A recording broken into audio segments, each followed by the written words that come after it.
네, 안녕하세요. 오늘 우리 잠언 7장을 배우도록 하겠습니다. 아무리 강조해도 지나치지 않는 지혜. 우리가 함께 오늘부터 배워보도록 하겠습니다.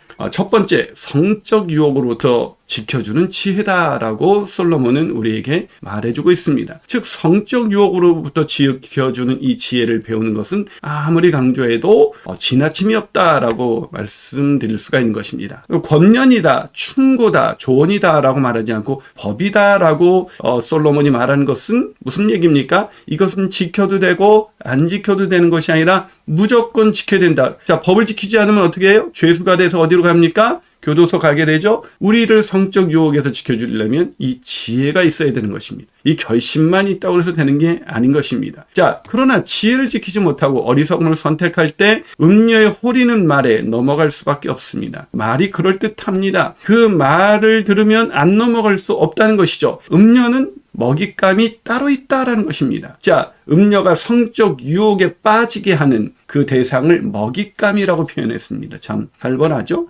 내가 내 집 들창으로 살창으로 내다보다가 어리석은 자 중에 젊은이 가운데 한 지혜 없는 자를 보았노라. 뭐라고요? 이렇게 살짝 보니까, 창으로 내다보니까 지혜 없는 자가 있다. 즉 어리석은 자, 지혜 없는 자가 바로 먹잇감입니다. 자꾸 실수라고 생각하는 것, 그것이 바로 더 어리석은 것입니다. 음녀는 이렇게 유혹합니다. 첫째, 애정공세를 퍼붓습니다. 그 여인이 그를 붙잡고 그에게 입맞추며 부끄러움을 모르는 얼굴로 그에게 말하되, 왜요? 완악하니까. 어리석은 자는 부끄러움을 모릅니다. 미련하고 악한 일을 하면서도 그것을 깨닫지 못합니다. 누가 오빠만 불러도 괜히 이렇게 설레이는 사람들 조심하시기 바랍니다. 내가 화목제를 드려 서원하는 것을 오늘 갚았노라 라고 말하고 있어요. 이게 무슨 얘기냐? 내가 종교적인 책임을 다했기에 죄를 지어도 하나님 앞에서 부끄러움이 없다라고 생각하는 거죠. 정말 어리석은 것입니다. 하나님이 다 용서해 주셨기에 죄를 지어도 좋다는 논리를 갖고 있는 것입니다. 여러분, 하나님의 용서를 아는 사람은 하나님의 마음을 아프게 하려고 하지 않습니다. 다시는 죄를 안 지려고 노력합니다. 한 번도 안 진다는 게 아니에요. 저도 수도 없이 넘어졌습니다. 수도 없이 넘어지지만 또다시 그 다음에는 더 정말 피눈물을 흘리면서 그 다음에는 내가 그렇게 하나님의 마음을 아프게 하지 않게 하기 위해서 내가 다시는 죄에 빠지지 않으려고 노력하는 것입니다. 이러므로 내가 너를 맞으려고 나와 내 얼굴을 찾다가 너를 만났도다 라고 말합니다. 이게 무슨 말입니까 이게? 너는 내 운명이다 라고 버리고 있는 것입니다. 그것을 사랑이라고 착각하고 넘어가지 않기를 바랍니다. 두 사람만의 은밀한 공간으로 안내한다. 남편은 집을 떠나 먼 길을 갔는데 은주머니를 가졌은즉 보름날이나 집에 돌아오리라 하여.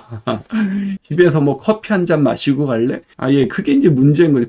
그래서 은밀한 공간은 연애하기 좋은 공간이 아니라 죄 짓기 좋은 공간이다라는 것을 기억해야 됩니다. 여러 가지 고운 말로 유혹하며 입술에 호리는 말로 깨물어 젊은이가 곧 그를 따랐으니 소가 도수장으로 가는 것 같고 미련한 자가 벌을 받으려고 쇠사슬에 매이러 가는 것과 같도다. 필경은 화살이 그 간을 뚫게 되리라. 새가 빨리 그물로 들어가되 그의 생명을 잃어버릴 줄을 알지 못함과 같으니라. 참 안타깝죠? 여성들은 난 특별히 그런 적이 없어 라고 얘기할지도 몰라요. 그러나 여러분, 마음에 가늠한 자도 이미 가늠한 자라고 했습니다. 그리고 또 영적인 가늠이 있다 그랬죠? 하나님보다도 세상을 더 사랑하는 것. 그런 분들이 안 보여. 깨달아지지가 않는 거예요. 이미 유혹에 넘어가서 어리석은 자의 특징은 이미 어리석은 상태에 있는데도 간이 뚫려가지고 이미 생명력을 잃어버린 신앙생활을 하고 있는데도 자기가 얼마나 어리석은지 몰라요. 우리의 기준을 하나님의 기준으로 가져가야 됩니다. 기준 앞에 설 때 내 죄가 보이는 것이고 우리가 이런 음녀에게 결국 먹힐 수밖에 없는 연약한 인간이라는 것을 우리는 깨달아야 되는 것입니다. 빌미를 주지 말고 멀리하라 반복하고 있습니다. 다른 방법 없어요? 멀리해야 됩니다. 내 마음이 음녀의 길로 치우치지 말며 그 길에 미혹되지 말지어다. 아예 음녀의 길로 이렇게 치우쳐서 가지 말라는 얘기예요. 지혜로운 삶을 사는 것은 뭐라 그랬어요? 그 훈계를 달게 받는 것이다. 선포되는 말씀에 대해서 훈계의 말씀이 올 때 달게 받는 것. 그런 지혜로 이 성적 유혹에서 자유로운 저와 여러분이 되시기를 주님의 이름으로 축복합니다. 여러분 오늘 정말 수고 많으셨습니다. 네.